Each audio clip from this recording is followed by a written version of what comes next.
Miss Gabaglita! With Tita Cora and Kapitana Sisa. Same pero iba. We are number 106.7 Energy FM. Kapag wag mong sabihing radyo. Sabihin mo!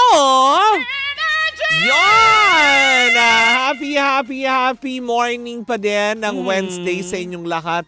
Ulitin lang natin, araw pa lang po ng Miyerkules today. Yes. Huwag kayong mag-feeling a weekend na nakakaloka. Oo nga. Diba? Dahil ilang buwan na lang naman na, magdi-Disyembre na, tigilan nyo na kagagamit nyo sa mga leave nyo. Oo, nakita mo ba yung listahan ng mga leave? Yes! Parang wala na natira, parang hello. Nagamit na lahat. Ay, diba? Pero at least yung sa akin, buong-buo. Uy, pumapangalawa ako sa hindi Diba? ko magamit ng leave. Ang sarap. Ganyan talaga. Kapag alam mo yon, it will pay off yan sa ano? Sa December. Ganyan. Gamitin. Walang baklita sa December kasi nag-leave. Alam niyo na, pag walang baklita sa December, yan. Oo, ganyan kapag pumapasok kahit holiday. Inipon na lang inipon. Oo. Pero speaking of magpapasko na, dahil ilang linggo na lang ay mag-October na, nako eto na, mas papaagahin natin ang pamimigay ng papremyo. Aguinaldo. Oo, para sa ating mga pangga, para sa ating... Pangga Bingo Plus Bingo Panalo!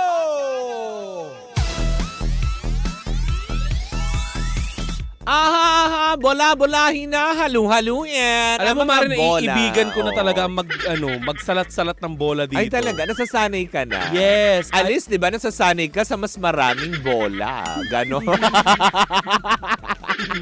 Hindi, yan, di ba? Yeah. Kaysa naman yung pag-basketball kasi, di ba, isa lang. Yeah. Ganon. I agree, Your Di Honor. ba?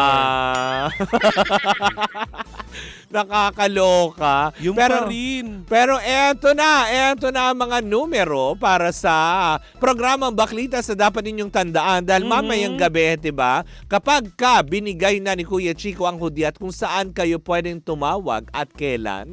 Ayan, kailangan ninyong masambit para sa programang Baklitas ang numero. Yan. 36. Diba? Ulitin lang natin. Para sa programang Baklitas, ang Bingo Plus lucky number for the day ay number 36. Tatandaan nyo lang yan sa mga nakikinig sa atin sa mga radyo. Ayan. At syempre sa mga nanonood via online, via our social media platforms sa Energy FM. Ulitin ko, ang numero lumabas sa programang Baklitas ay 36. Diba? Para na sa gayon, pag tumapat ang roleta mamayang gabi, pag pinaikot ni Kuya Chico yan, at matapat, diba? Sa programang Baklitas, kailangan yung sabihin ulit ang 36! Diba? Ng bongga yan. At syempre mga panggayan po muna ang ating Bingo Plus Panalo. At hindi yan sa atin ang Bingo Plus! Bingo sa saya, plus sa panalo! By the course. Hindi ako yan. Ay, hindi pala si Bingbing Dilaw pala si yung magmahal. Bingbing. Si Bingbing pala yung magbababay. Gusto kitang sakali. Hindi kaya, aangat yung damit, gano'n. Aabot yan, may lilitaw dyan. Oo. Lilitaw ang mga lato-lato, gano'n. Pero Mare, pasalamatan ko lang ang pinakinis ng lato-lato. Bayan! Ang nagpakinis at nagpalaki ng lato-lato, gano'n. O hindi. Char-char. Ay, pasalamatan ko lang ang RJC Dermaglow Aesthetic Center and Dental Clinic.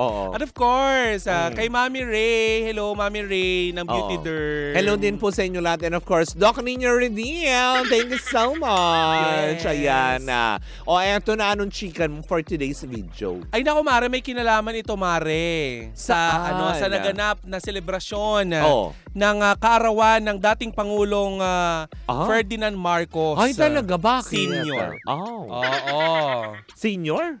Oo. Hindi junior? Junior? Oo. Ayan, basta Ferdinand Marcos, ang dating Pangulo. Dating Bakit Pangulo. may iba pa bang dating Senior. Pangulo? Senior. Yung senior ngayon kasi dati pala. Oo. Okay, na-confuse ka doon. Sabi ko, ano ang pangalan na dati? Benigno, Benigno Marcos ba? Plaka.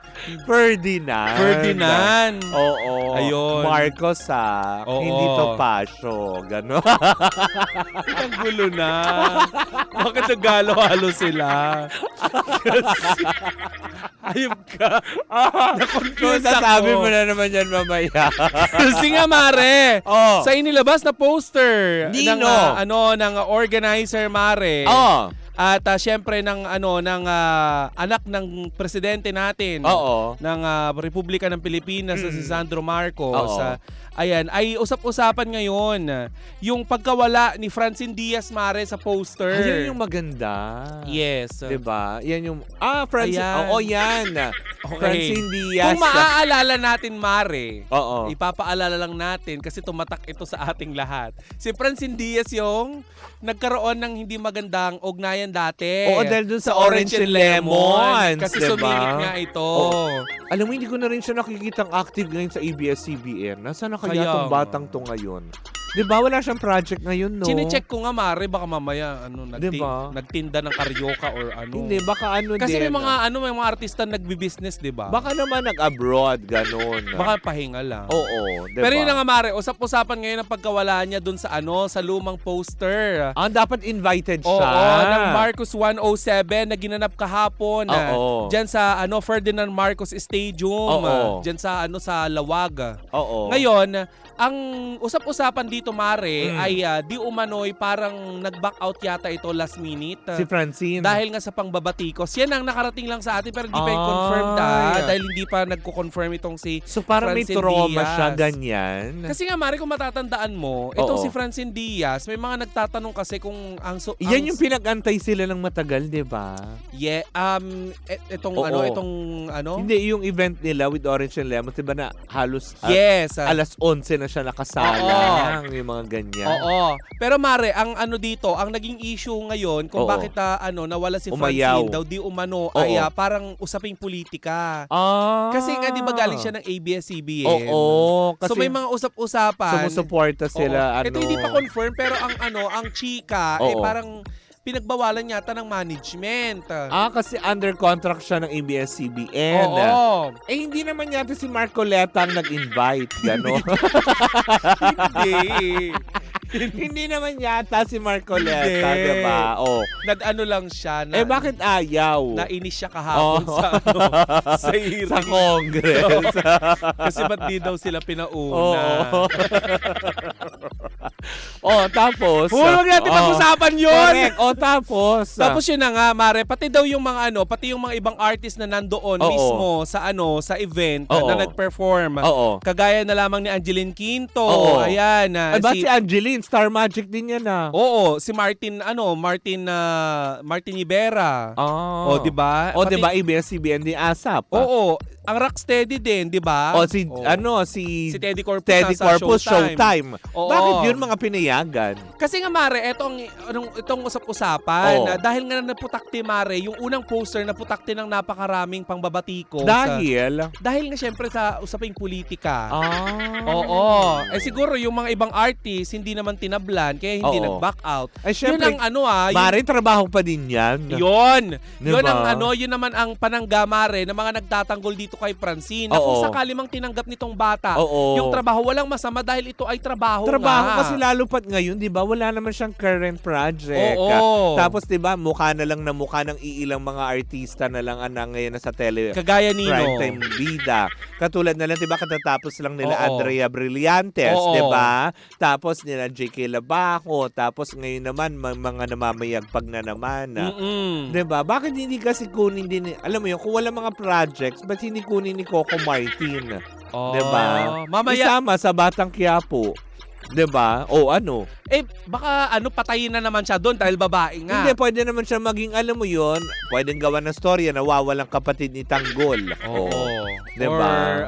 Or ano? Anak ni Mokang sa iba. Ay talaga. Or yung tipong bago tsugihin si Mokang, 'di ba? Na meron palang itinagong anak sila ni Tanggol. 'Di ba? Pwedeng ganyan gawin. Correct. 'Di ba? Maraming pwedeng maging proyekto si Oo, Francine. correct. Tsaka isa pa, very talented naman tong batang to. Naniniwala naman ako. Yun nga lang talaga. Nakakasad kasi syempre bilang ako din fanatic talaga ako eh. Kasi 'di ba, since kadenang ginto sila talaga. At least ngayon si Andrea medyo active, 'di ba? At nakasampal na si Andrea sa talaga kanyang ba? ina na si Daniela Mondragon. Talaga. Ang lakas. So nagbaliktad na sila ngayon. Nakasampal siya ng napakalakas. Si Marga na ang sumampal sa kanyang ina. 'Di ba?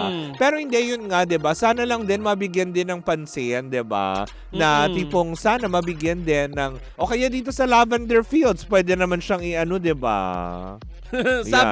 sabi ni Madam Lida Aquino, pakialamera kayo sa direktor ng Batang Quiapo. Una po sa Bakit lahat. ba? Nagsasuggest lang naman. Una sa lahat, suggestion lang po. Kasi wala naman trabaho yung bata, kawawa naman. Kung ayaw nyo pong ipasok si Francine Diaz sa Batang Quiapo, bakit Kami. hindi na lang po kayo, Ma'am Lida? Ang Baklitas, pwede naman. Isama natin si Ma'am Lida. Isama natin si Batang Mang Mara. Diba? Isama yung mga taong walang kinalaman sa showbiz. Isama natin ang mga batang yung mga batang pandakan, ganon, sa Batang Quiapo. Pero marang importante dito, Mare, meron pa rin gustong kumuha kay Francine. Kung sakali man na gusto hindi, siya, totoo naman. kasama talaga siya dun sa talaga magpe-perform that night. Pero nakakasad, kung totoo man yung balita na pinagbawalan siya because of political keme, diba? Sana hinayaan ng management na tumanggap ng trabaho yung bata kung wala rin naman kayong ibibigay na proyekto for the meantime dun sa tao. Hindi pa natin masyado nakita, Mare, yung ibang side nitong si Francine Diaz sa pag-arte. Kasi ang nakikita lang natin yung mabait na si Margo. Hindi siya si Marga, si Cassie Si siya. Cassie. Si Sino Marga. si Margo? Ewan ko. Marga. Yun, tsaka si Cassie. Sino si Margo? Yung kumain ng Akala kalapati. ko, pamangkin ni Marcoleta. Gano'n. Huwag ka nang magbanggit. Your Honor. Hindi po. She may not like. Gano'n. Hoy, sabi ni Direk Daryl, bawal ka daw maging cool kapag Hindi.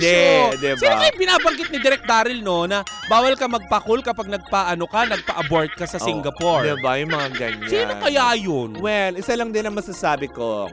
She may not like. Yan. And Direk Daryl, I invoke my right. Again.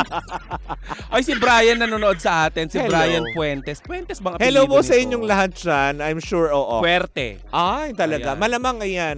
Hello po pala kay Ma'am Lida and of course kay Sir Nolly de la Cuesta na sa biyahe yata today. Ang mata ay sa kalsada, ang tenga ay sa baklita. Ganon. Mag-iingat kayo. Ayan. Ng bongga. Well, Pero alam anyway. mo, tingin mo, Mare, ano pa yung mga project na pwedeng gawin nitong si Francine? Remake. Actually, Mga pwede dating nga siya pelikula. Actually, pwedeng i-offer sa kanya kasi matagal nang nakabinbin yung proyekto ng Jezebel. Ay, oo. Na 'di ba sabi Pwede si siyang maging Serena. Andrea Brillantes 'yon, 'di ba? Kaya lang hindi pa rin natuloy. Bakit? 'Di ba? Kasi hindi pa rin ba marunong lumangoy si Andrea? Ganun ba 'yon? Oo nga, ba't ang tagal ng swimming lesson niya? Hindi, baka nagbubungkal pa ng dagat. Ganun. Paano daw? Saan daw lalangoy? Tinabunan na ng Domolite. Ay, Domolite na? Dolomite. Dolomite. Oo nga, doon Nauubos na daw ang dagat. Doon siya sana swimming lesson. Diba? Kaso tinabunan Ganun, daw. Kaya ililipat na lang daw sa Pasig River. Nag-uulan. Malakas yung current. Idalhin dyan sa Skolta. Bakla ka. Doon sa may Estero Magdalena. Bakit ba? Hoy! Ang Maganda na dyan. Matetano ka doon, bakla ka. May mga pako na Uy, hindi may mga lumulutang doon ng mga water lily. Ganon. Bukod doon, may hindi water lily. Hindi ko magugustuhan. Ay, nako. But anyways, good luck na to Francine. Magaling itong si Francine Diaz. Correct. We love her so much. Yun nga lang talaga. Kaya ang panawagan ko na sana pansinin din ng management na lalo pat ngayon, syempre, may mga tagahanga siya na nag-iintay din naman sa muli niyang paglabas. At saka tigilan nyo na yung pambabatiko sa mga artista pag tumatanggap sila ng proyekto or ng racket galing sa sa gobyerno. Kailangan din nilang mabuhay. Oo. Diba? May pinapakaing pamilya tong tong mga to. May mga True. buwis na binabayaran Naman. na pinapakinabangan ng Wow. ating mga kababayan. Ay, hindi. Tita Cora, she may not like yun. Your Honor, the 2025 budget Is the same. is the same. As the same last year. Hindi. Kami lang yun, ha? Charot lang. Oo. But anyway, saan pa ba mapupunta ito? Naku, tapusin na nga natin. Kaya nga. Bilang tayo yung mga baklang carrots at baklang celery ngayong araw na to. Baklang pechay at baklang kalabasa. Ganon. Kalabaw, suntok na Kalabasa. Diba? Muli po ako po si Kapitana Sisa kasama ang pamansang akab. Yan. Hindi ho, Bob. Ayun.